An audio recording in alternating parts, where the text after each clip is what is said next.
వందనాలండి. ఈరోజు మనము ఒక వ్యక్తిని మనము జ్ఞాపకం చేసుకుందాం. చూడండి, పరిశుద్ధ గ్రంథము నుంచి ఇర్మియా గ్రంథము 31వ అధ్యాయము 20వ వచనము. ఇర్మియా గ్రంథము 31వ అధ్యాయము 20వ వచనము. ఎఫ్రాయిము నాకు ఇష్టమైన కుమారుడా, నా ముద్దు బిడ్డ. చాలండి. ఎఫ్రాయిము నాకు ఇష్టమైన కుమారుడా, నాకు ముద్దు బిడ్డ అని ఎవరు మాట్లాడుతున్నారంటే ఆ చివరన ఉంటుంది చూడండి. ఇదే యెహోవా వాక్కు. ఎవరంటున్నారు? దేవుడు అంటున్నాడట, ఎఫ్రాయిము నాకు ఇష్టమైన కుమారుడా, నాకు ముద్దు బిడ్డ. ఈ ఎఫ్రాయిము ఎవరండి? ఎఫ్రాయిము ఎవరు అంటే మనము ఆదికాండము 48వ అధ్యాయంలో చూసినట్లయితే మనకి ఎఫ్రాయిము కనిపిస్తాడు అక్కడ.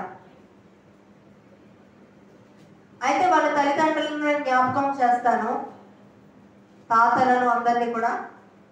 యాకోబు గారు తెలుసు కదండి, అబ్రహాము, ఇస్సాకు, యాకోబులకు దేవుడు అంటమా.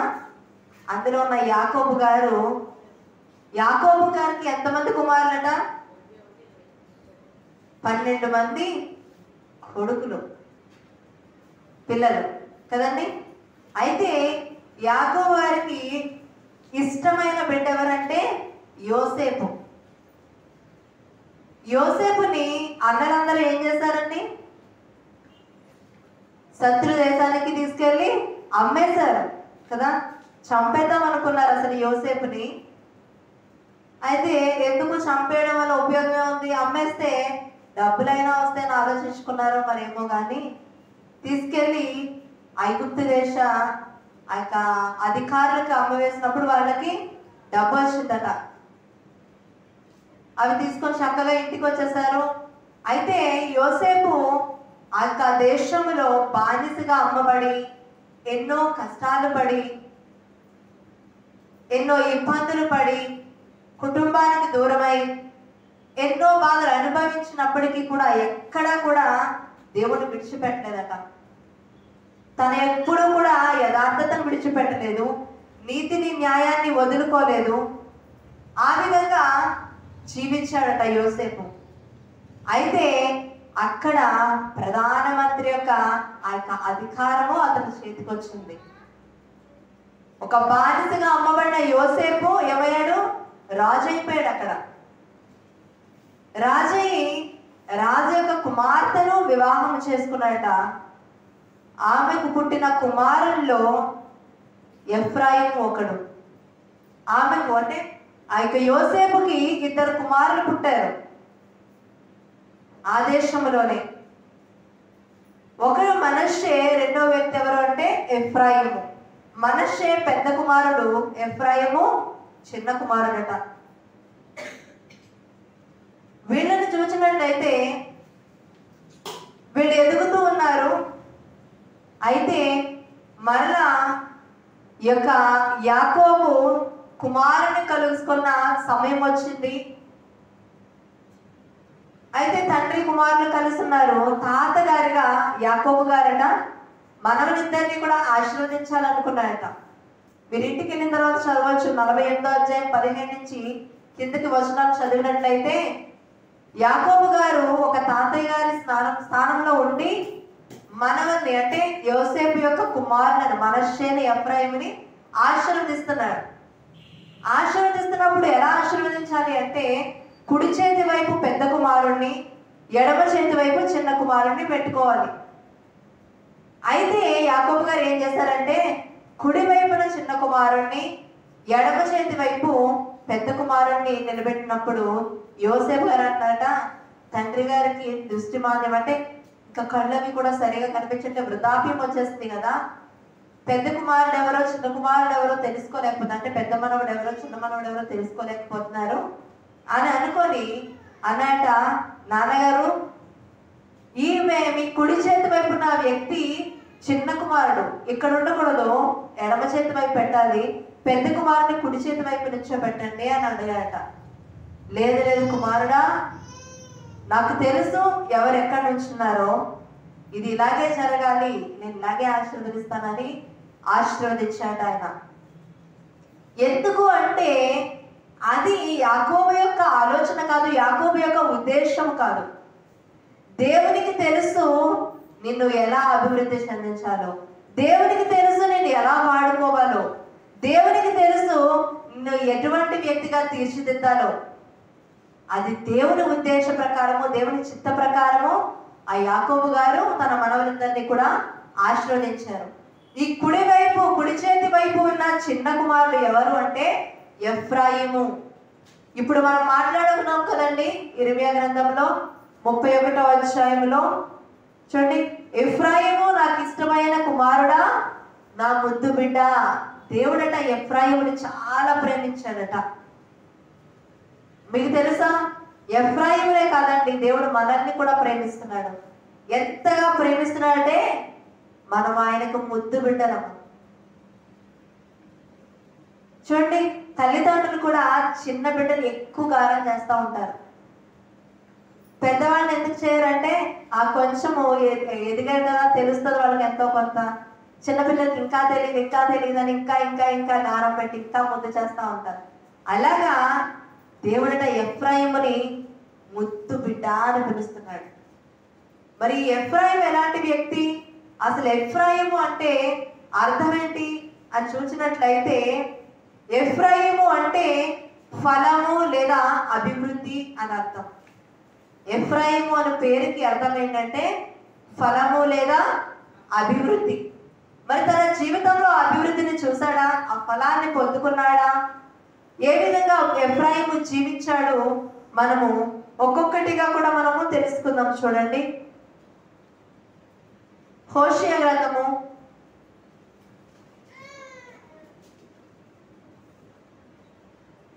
4వ అధ్యాయము 17వ వచనము.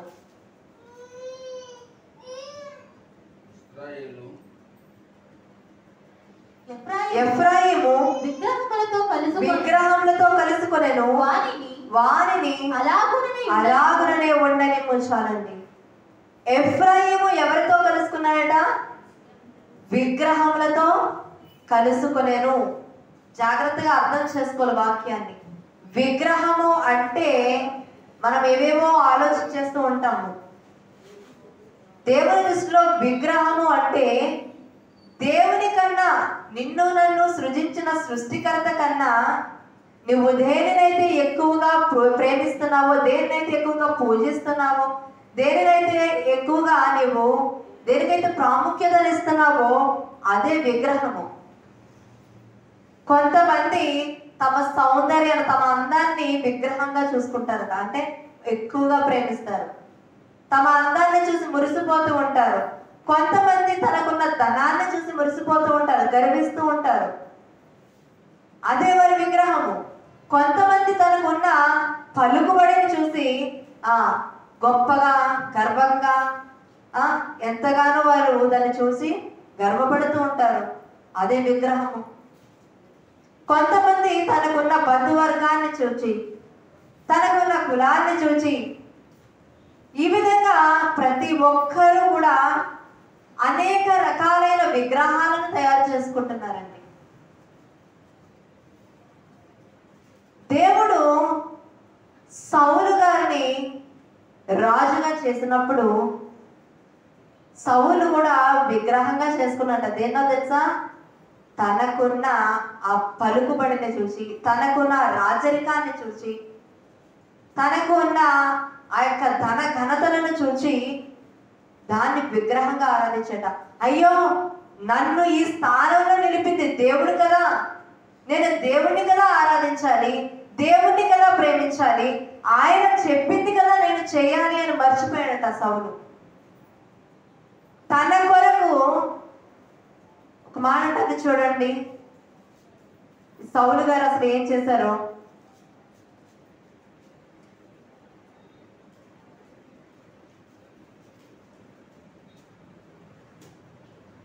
తన కొరకట ఏమి కట్టించుకున్నాడో చూద్దాము. మొదటి సమయాల గ్రంథము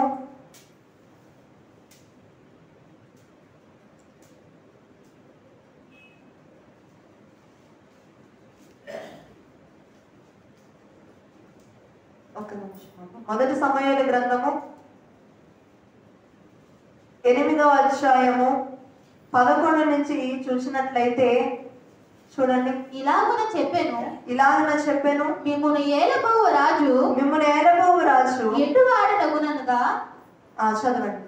అతడు మీ కుమారులను పట్టుకొని తన రథములను తోలుటకును తన గుర్రములను కాపాడుటకును వారిని ఉంచుకొనెను. చూడండి, తన దేన్ని చూసి గర్విస్తున్నాడు, తనకున్న ఘనతను చూసి సంతోషిస్తున్నాడు. అదే విధంగా 15వ అధ్యాయం 12వ వచనం కూడా చూడండి ఒకసారి. 15వ అధ్యాయం 12వ వచనం.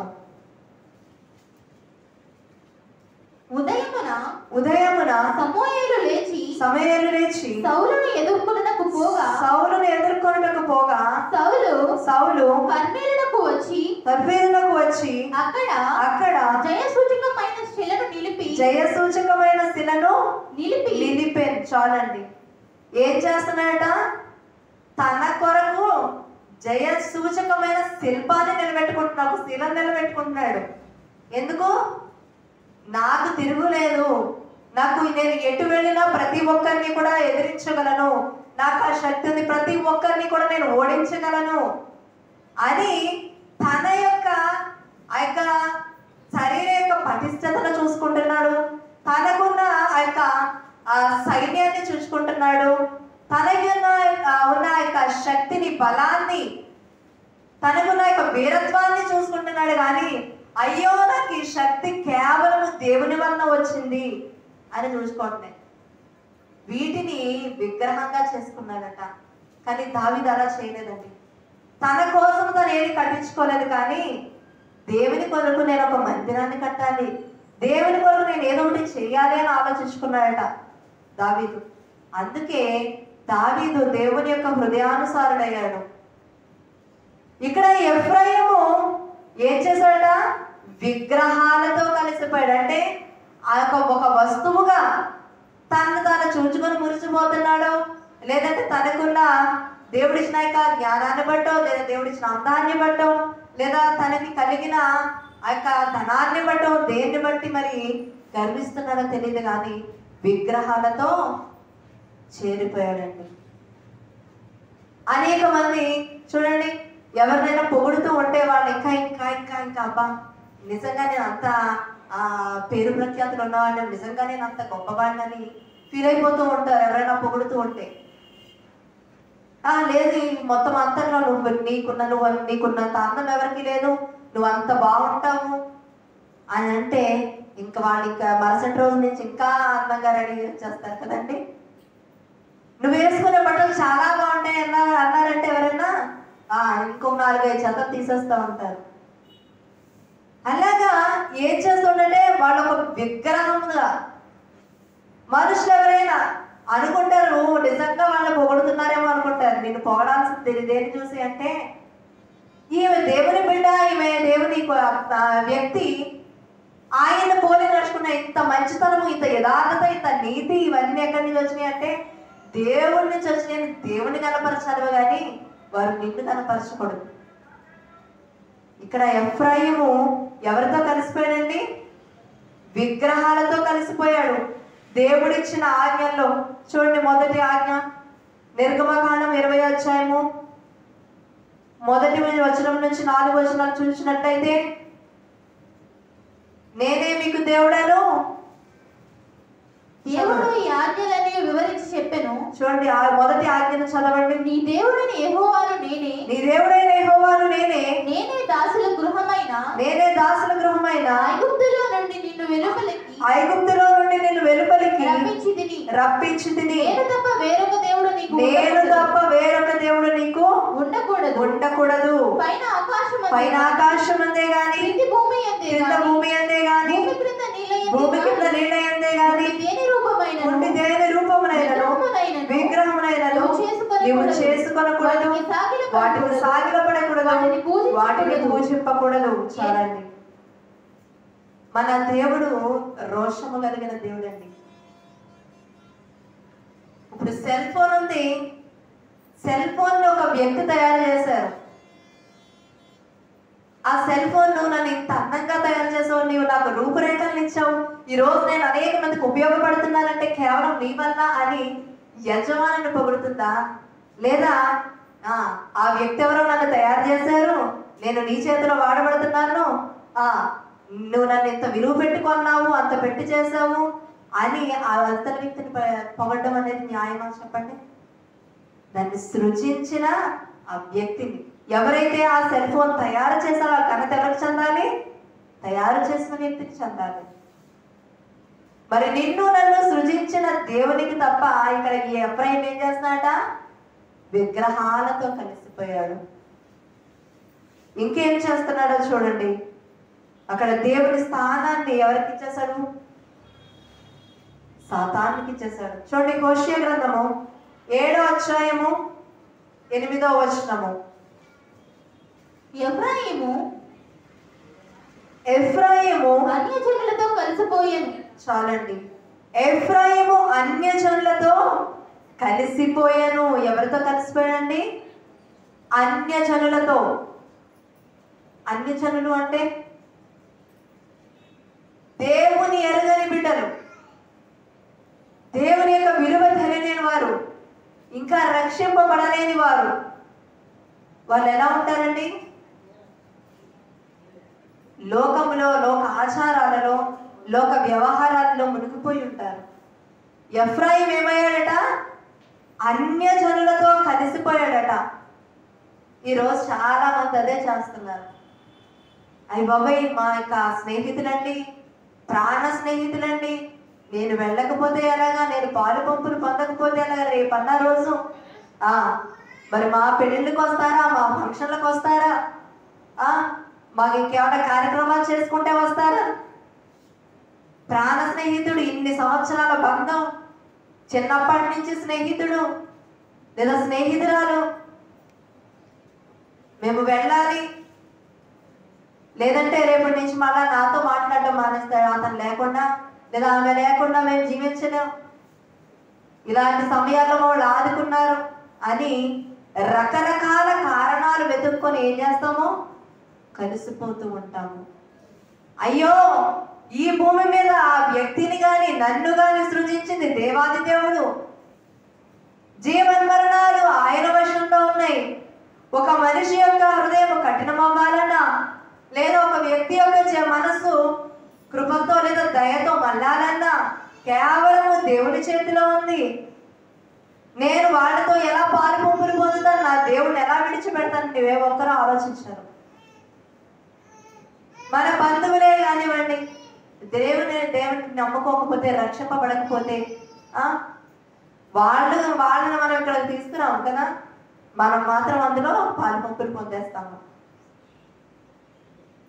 చుట్టాలు వచ్చారండి, బంధువులు వచ్చారండి, అందుకే రాలేదండి ఆరాధనకి అని దేవుడిని విడిచిపెట్టేసి లోకస్తులతో నీవు గడుపుతున్నావు. కానీ అరే, నేను రక్షింపబడ్డాను, నాకు పరలోక రాజ్యం దక్కుతుంది, నా వాడిని ఇంకా రక్షింపబడలేదు, నా అని నేను అనుకుంటున్నాను కదా, నేను ఇంతగా వాళ్ళని ప్రేమిస్తున్నాను కదా, వాళ్ళ రక్షణలోకి నడిపించాలి అని దేవుని సన్నిధికి ఎప్పుడైనా తీసుకొచ్చావా? లేదు.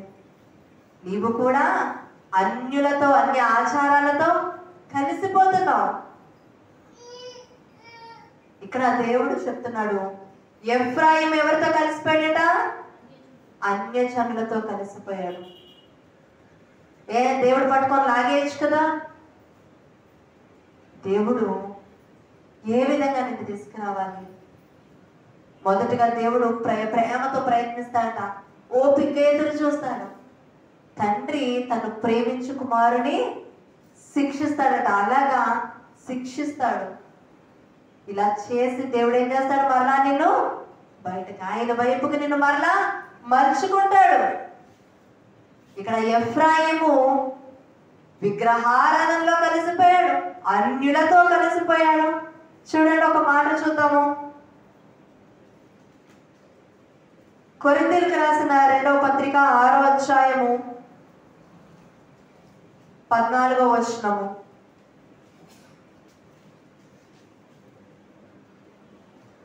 ఆరో అధ్యాయము 2వ కొరింథీయులకు రాసిన పత్రిక 6వ అధ్యాయము.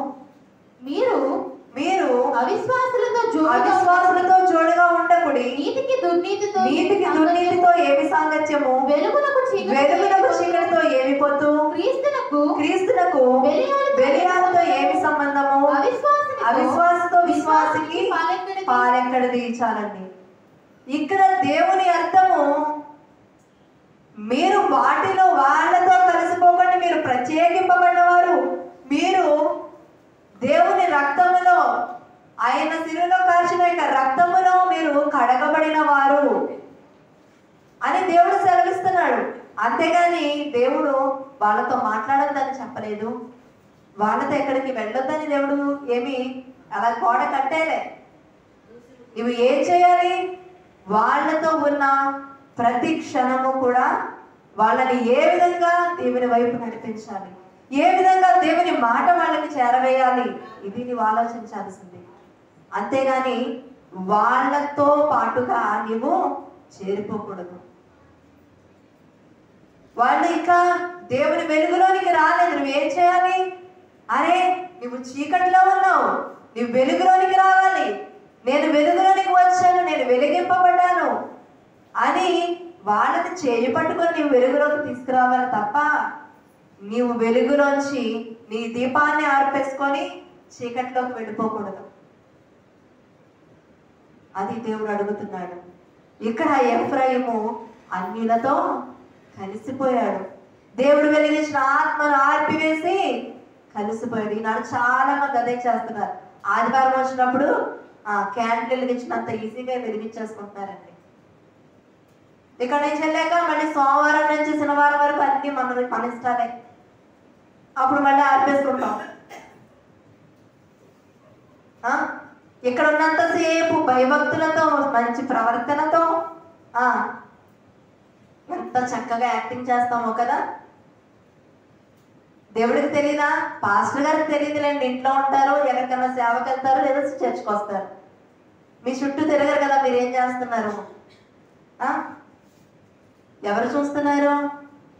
దేవుడు చూస్తున్నాడు. ఎవరికి భయపడాలి? దేవునికి భయపడిన వ్యక్తి ఎప్పటికీ తప్పు చేయరండి. ఎప్పుడైతే దేవుని భయం మనలో పోతుందో మనలో పాపం మొదలవుతుంది. దైవజనులకు భయపడడం అని చెప్పట్లే.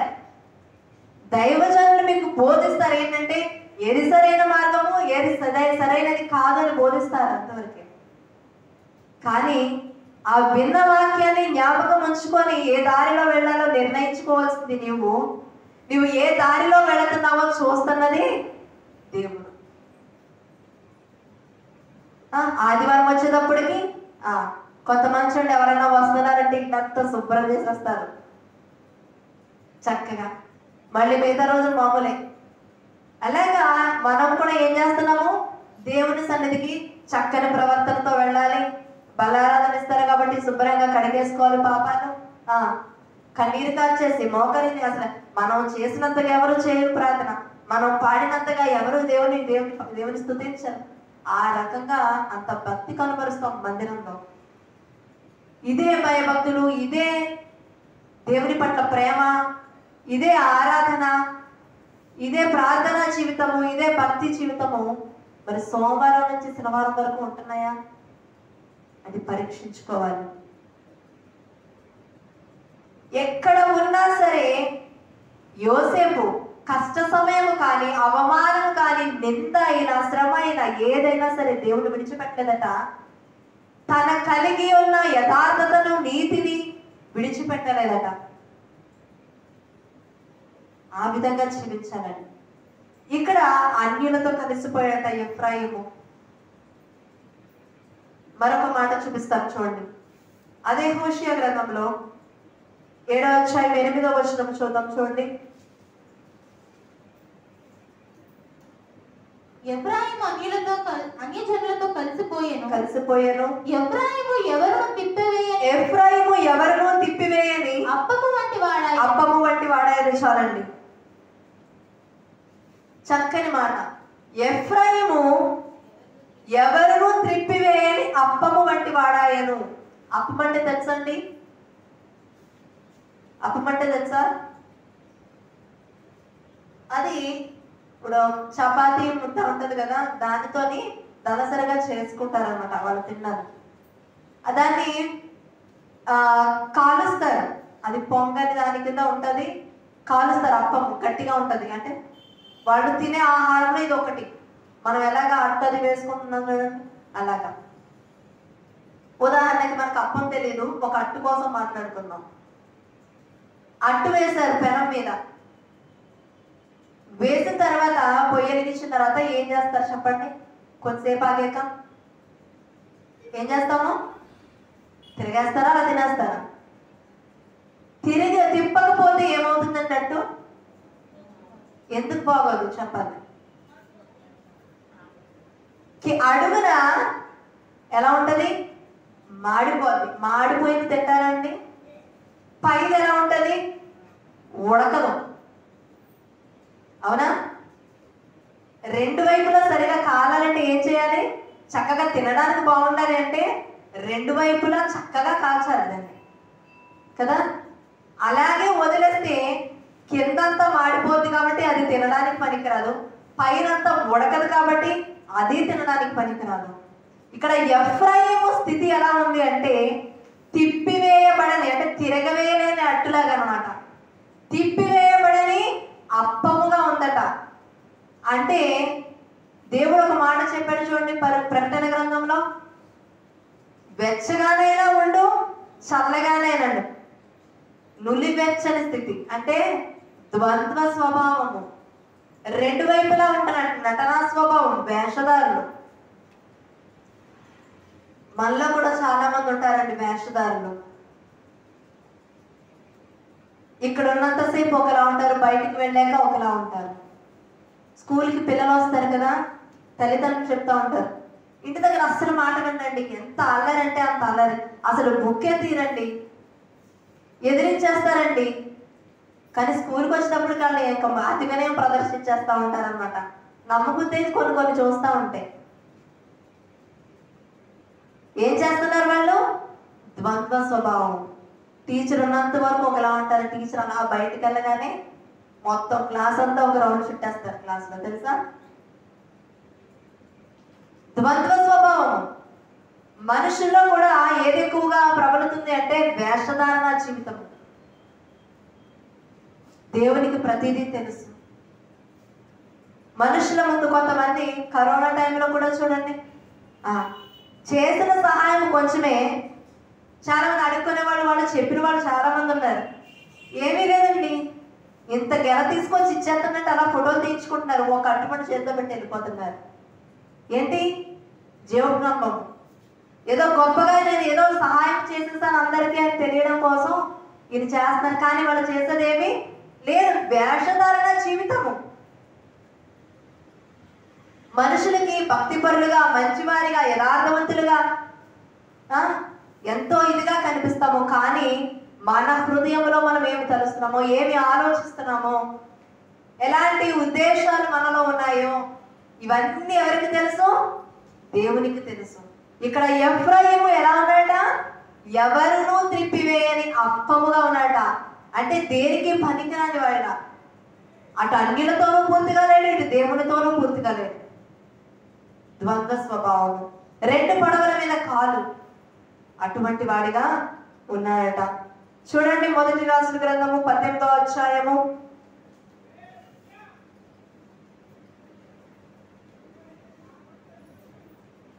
18వ అధ్యాయము 21వ వచనము.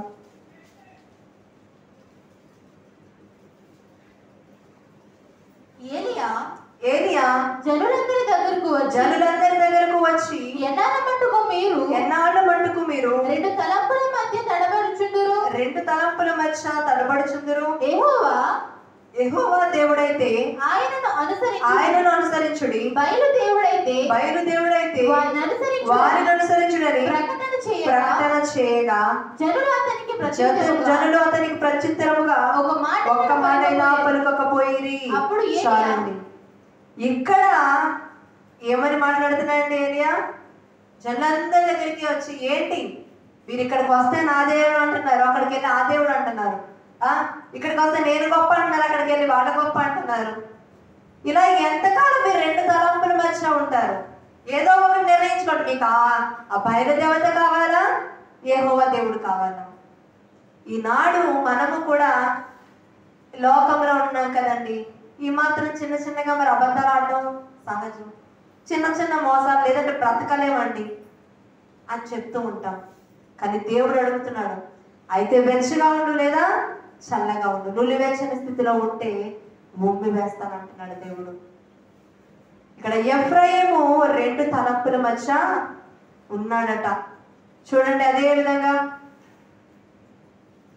హోషేయ గ్రంథము 11వ అధ్యాయం 12వ వచనము.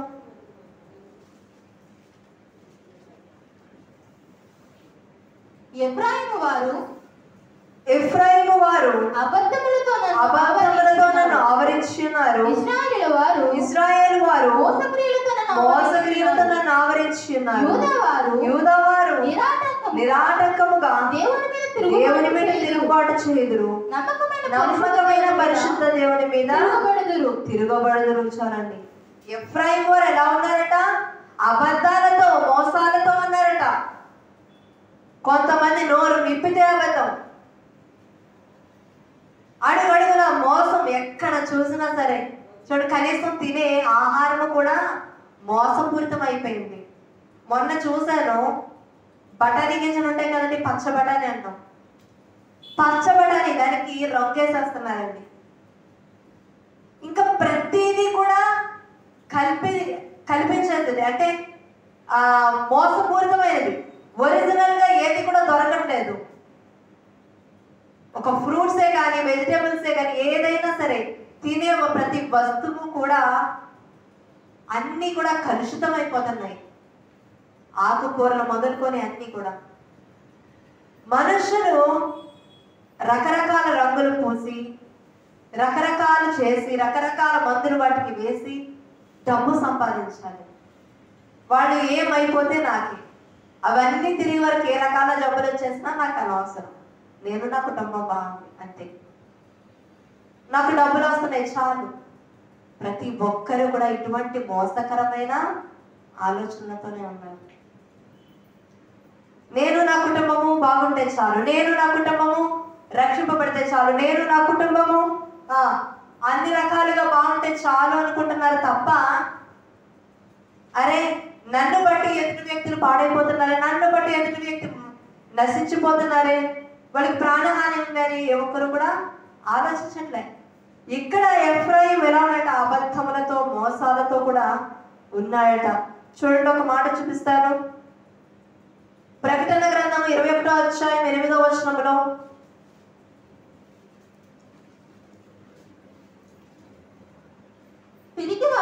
పిరికివారును అవిశ్వాసులను అసహ్యులను నరహంతకులను వ్యభిచారులను మాంత్రికులను విగ్రహారాధికులను అబద్ధికులందరూ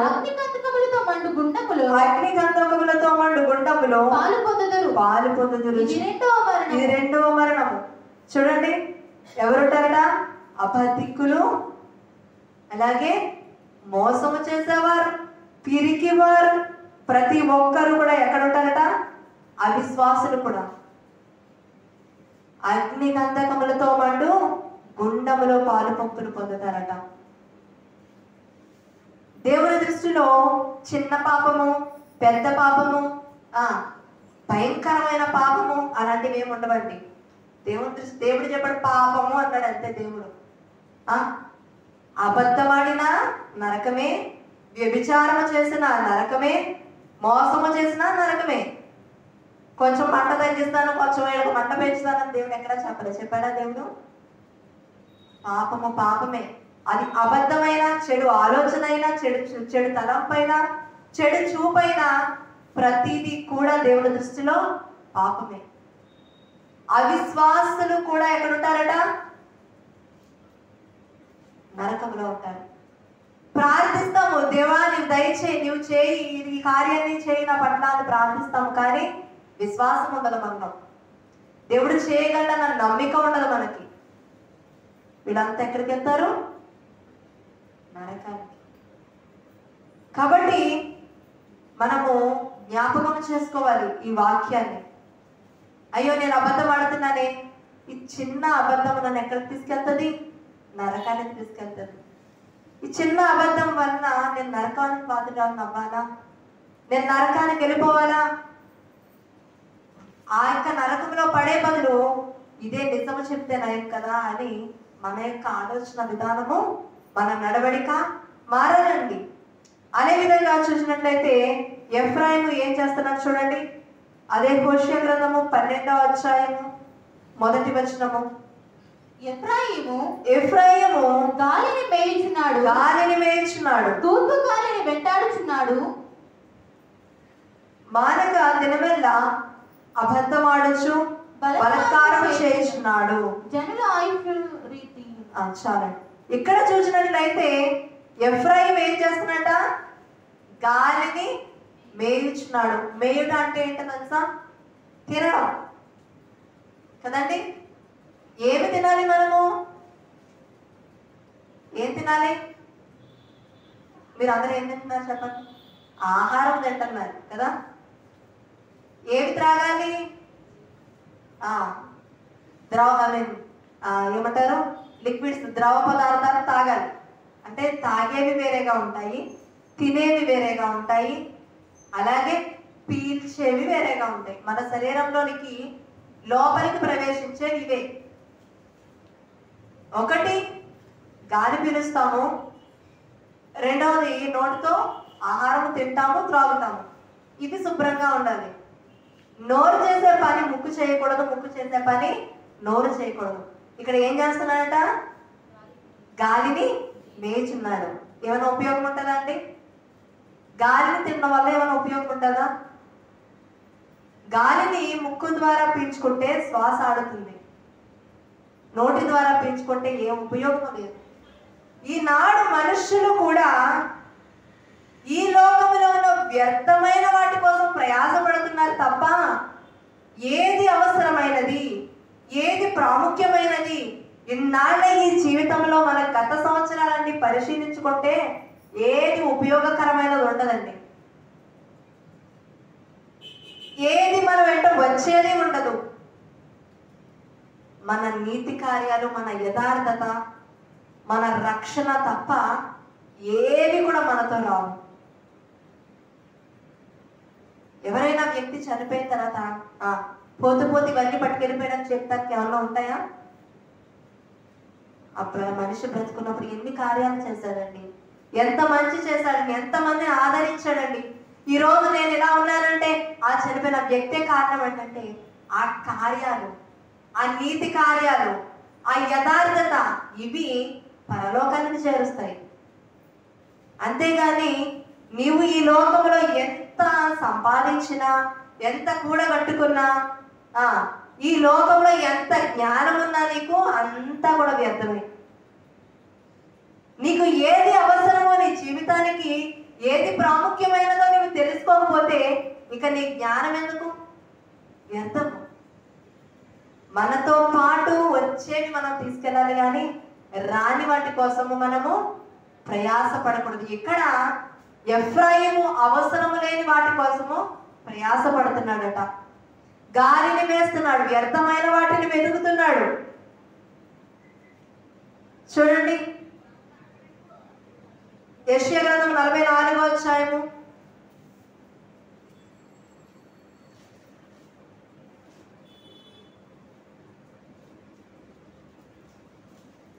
14 నుంచి కొన్ని వచనాలు చూద్దాం. ఒకడు దేవదారు చెట్లను నరకవలెనని పూనుకొనును, శ్మశాన వృక్షములు గాని, సరళ వృక్షములు గాని, సింధూర వృక్షములను గాని, అడవి వృక్షములలో ఏదో ఒక దాన్ని తీసుకొని ఒకడు చెట్టు నాటగా వర్షము దాన్ని పెంచును. ఒకడు పొయ్యి కట్టెలకు వాటిని ఉపయోగించును. వాటిలో కొంత తీసుకొని చలి కాచుకొనును. నిప్పు రాజబెట్టి రొట్టు కాల్చుకొనును. ఒక తుండు తీసుకొని దానితో ఒక దేవతను చేసుకొని దానికి నమస్కారం చేయను. దానితో ఒక విగ్రహం చేసి దానికి సాగిలపడును. అగ్నితో సగము కాల్చి ఉన్నాడు.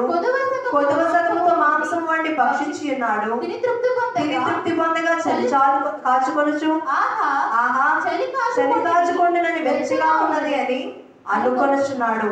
దానిలో మిగిలిన భాగంతో తమకు దేవతగానున్న విగ్రహం చేయించుకొనును. దాన్ని ఎదుట సాగిలపడుచు నమస్కారము చేయొచ్చు. నీవే నా దేవుడవు, నన్ను రక్షింపుమని ప్రార్థించును. వారు వివేచింపరు, గ్రహింపరు, చూడకుండానట్లు వారి కన్నులు కప్పబడెను. ఈ వాక్యము ఒక దైవజనులు ఇక్కడ చదివారు. మీకు గుర్తుందా లేదో? గుర్తుందండి? ఆయన వడ్రంగి పని చేసేవారట. ఇదే మందిరంలో ఇక్కడే నుంచొని ఆయన గత సంవత్సరమో అంతకు ముందు సంవత్సరం నాకు సరి గుర్తులేదు, కానీ ఒక దైవజనులు చెప్పారు తన సాక్ష్యం కోసం. నిజమే కదా, మనము ఈ లోకములో ఎంత అజ్ఞానముగా ప్రవర్తిస్తున్నామో దేవుడు ఇక్కడ తెలియజేస్తున్నాడు. వ్యర్థమైన వాటి యందు పరిగెడుతున్నాము, వ్యర్థమైన వాటిని మనం ఆరాధిస్తున్నాము. ఎవరిని మర్చిపోతున్నాము? నిజముగా సృజించిన సృష్టికర్తను మర్చిపోతున్నాము. నిన్ను నన్ను రక్షించిన దేవుని మర్చిపోతున్నాము. మన యొక్క ఆత్మలను పరలోకానికి తీసుకువెళ్ళి దేవుని మర్చిపోయి అజ్ఞానులుగా మన కళ్ళు మూసుకుపోయి ఉన్నాయట. ఇక్కడ చూడండి, గ్రహింపలేని వారిగా. ఈ అంధత్వాన్ని ఎవరు కలుగజేస్తున్నారు? దేవుడు, సాతానుడు కలుగజేస్తున్నాడు. దేవుణ్ణి గుర్తెరగకుండా పరిశుద్ధ లేఖనాలు కళ్ళ ముందు మనకి కనిపిస్తున్నా సరే గురుడితనంలో బ్రతికేస్తున్నారు అనేక మంది. ఒక వ్యక్తి ఆ చెట్టును తీసుకొని నరికి చలి కాచుకొని అన్ని అదే దానితో మంచాలు తయారు చేసుకుంటాం, అదే దానితో ఇంకా అనేక రకాల వస్తువులు చేసుకుంటాము. దాన్ని ఏం చేస్తున్నారు? విగ్రహం చేసుకుంటున్నారు. తెలివుందా అని దేవుడు అడుగుతున్నాడు ఇక్కడ. కానీ ఇక్కడ ఎఫ్రాయిము అదే విధంగా తయారైన. ఎలా తయారయ్యాడు? గాలిని వేసేవాడిగా, వ్యర్థమైన వాడిని అనుసరించేవాడిగా.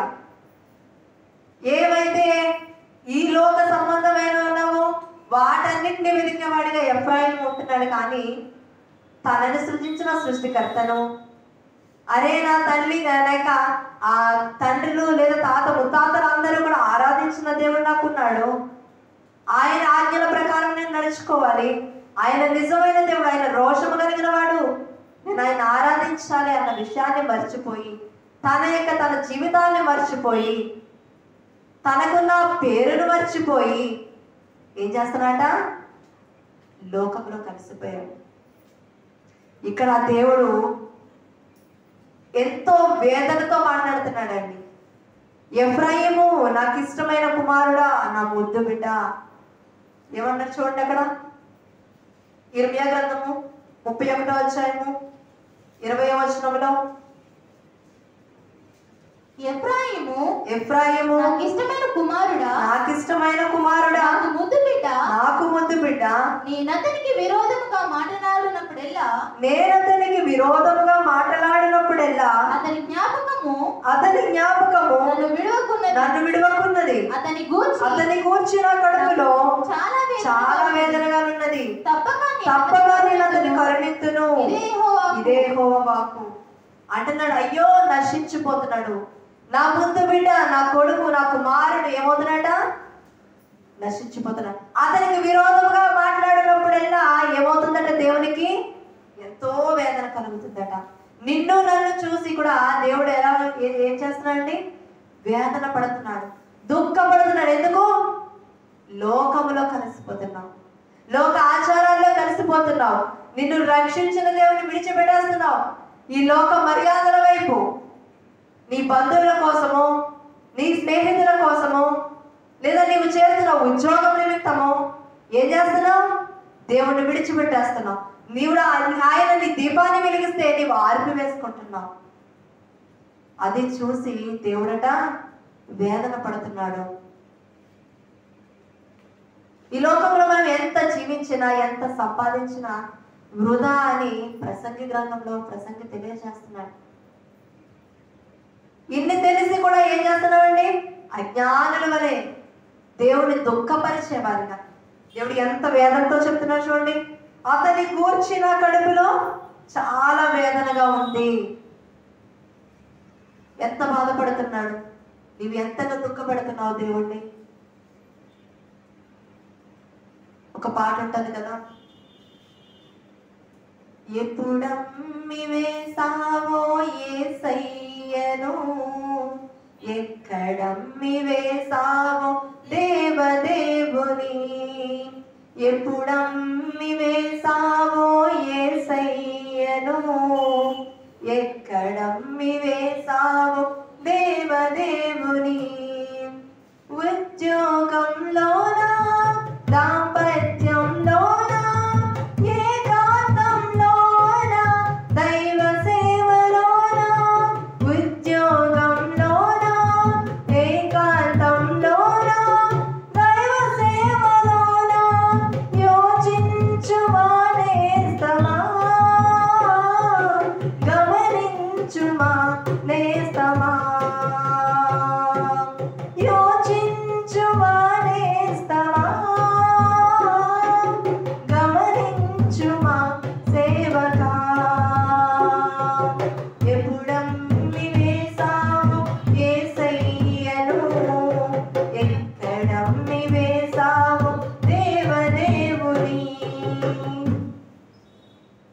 ఎక్కడ అమ్మి వేస్తున్నామో, దేవుడిని ఎక్కడ మర్చిపోతున్నామో జ్ఞాపకం చేసుకోవాలి. తండ్రి తను ప్రేమించు కుమారుడట శిక్షిస్తాడట.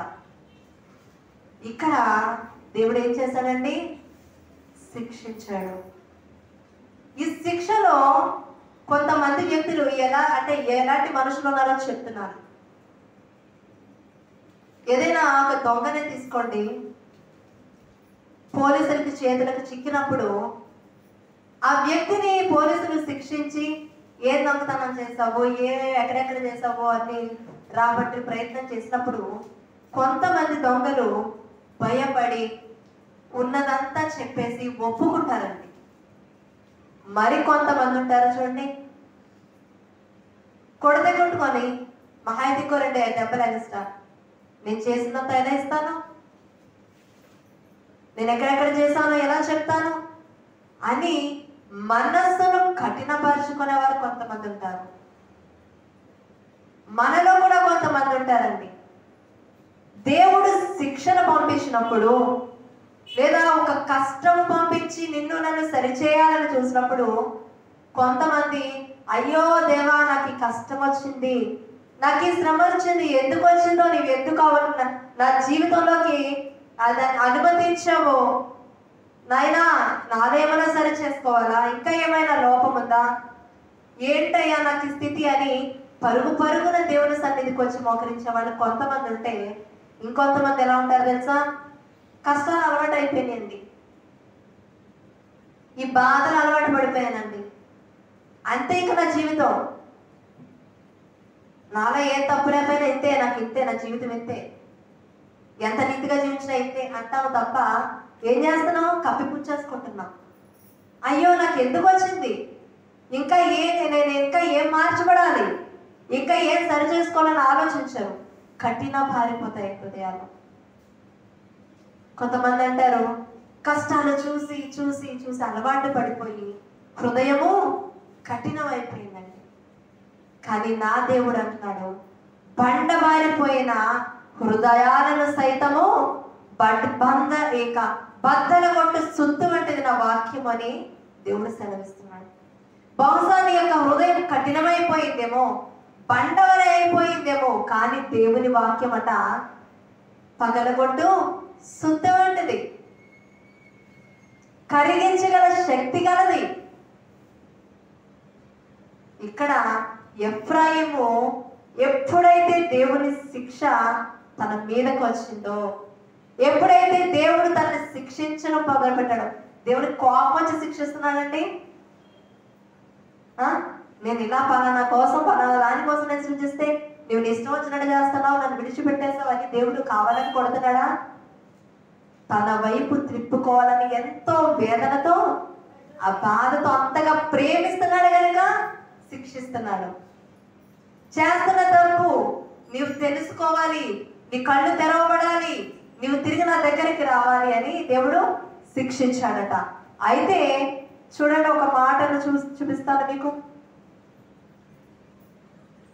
ఇర్మియా గ్రంథము అదే 31వ అధ్యాయము 18వ వచనము చూడండి.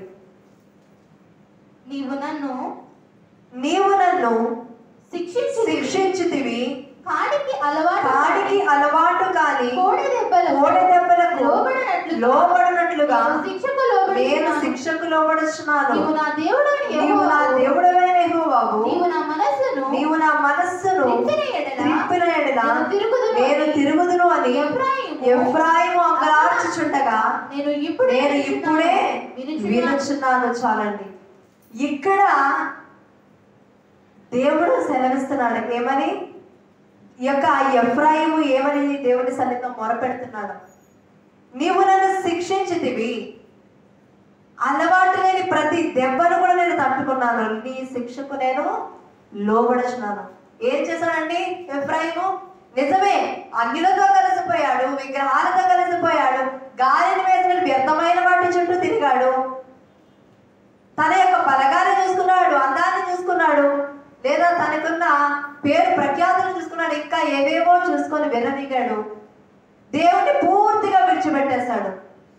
ద్వంద్వ స్వభావంతో, వేషధారణ జీవితంతో, భయంకరమైన పాపాలతో జీవించినప్పటికీ ఎప్పుడైతే దేవుడు శిక్షించాడో అంటున్నాడు, అయ్యా నీవు నన్ను శిక్షించావు, నాకు తెలుసు నువ్వు నన్ను ప్రేమిస్తున్నావు కనుక నన్ను శిక్షించావు, నీ వైపు నన్ను తిప్పుకుంటే నేను తిరుగుతాను నాయన. శిక్షణ మీద నుంచి తీసేమని అడగలేదండి. నేను తెలుసుకున్నానైనా నేను చేసింది తప్పు, నేను గ్రహించుకున్నాను, నేను నడిచిన మార్గం సరైనది కాదు, నీ వైపు నన్ను తిప్పుకుంటే నేను తిరుగుతాను తండ్రి అని ప్రార్థిస్తుండగా ఎవరికి వినిపించిందట? నేను విన్నాను అని దేవుడు సెలవిస్తున్నాడు. ఈ క్షణాన నీవు ఎక్కడ నిలబడి దేవుని సన్నిధిలో మొరపెట్టినా, నీవు ఎక్కడ ఏ పని చేసుకుంటూ ఉన్న చోటనే నీవు అయ్యా ఇది నా పరిస్థితి, ఇది నా లోపము, నీవెవరితో చెప్పుకోకండి, నీవున్న స్థితి నుంచే దేవునికి మొరపెట్టినట్లయితే దేవుడు ఎఫ్రాయిముతో అన్నట్టుగా నేను విన్నాను అన్నట్టుగా దేవుడు నీ ప్రార్థన కూడా వింటాడు, నీ ప్రార్థనకు జవాబుదారీ చేస్తాడు. అయితే ఒప్పుకొని విడిచిపెట్టిన తర్వాత మరలా దాని జోలికి మనము వెళ్ళకూడదు. అటువంటి వారిగా మనం అందరం ఉండాలి.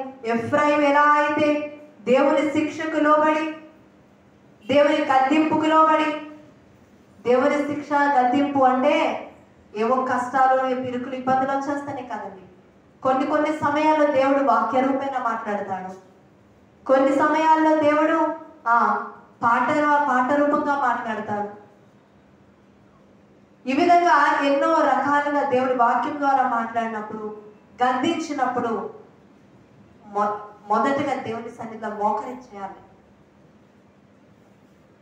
నువ్వు ఎక్కడున్నావు అక్కడ నిలబడి, ప్రభా నువ్వు నాతో మాట్లాడేవని గ్రహిస్తున్నాను, నువ్వు నాతోనే మాట్లాడే ఈ మాట ద్వారా నిజమే నాలో ఈ లోపం ఉంది, నాలో ఈ పాపం ఉంది. ఎఫ్రాయిము ఎలా అయితే సరి చేసుకున్నాడో, ఎఫ్రాయిము ఎలా అయితే గద్దింపుకు లోబడ్డాడో, నేను లోబడుచున్నాను నాయన, నన్ను తిప్పుకో, నన్ను ఈ పాపం నుంచి బయటకు లాగు, నన్ను ఈ యొక్క భయంకరమైన స్థితిలో నుంచి పైకి లేవనెత్తు, నన్ను నేను నీ పూర్తిగా సమర్పించుకుంటున్నాను నాయన అని ఎఫ్రాయిము వలె నీవు దేవుని చెంతకు చేరినట్లయితే, నీ హృదయాన్ని తిప్పుకున్నట్లయితే, దేవుడు ఎలా అయితే తన కుమారుని, తన ముద్దు బిడ్డ ఎలా అయితే స్వీకరించాడో, నిన్ను నన్ను కూడా అదే విధంగా తన ముద్దు బిడ్డగా, తన కుమారుడిగా కుమార్తెగా ఆయన హక్కున చేర్చుకోవడానికి ఆయన సిద్ధంగా ఉన్నాడు. కాబట్టి సరి చేసుకుందాం, మనము కూడా దేవునిలో ఎఫ్రాయిము వలె నిలబడతాము.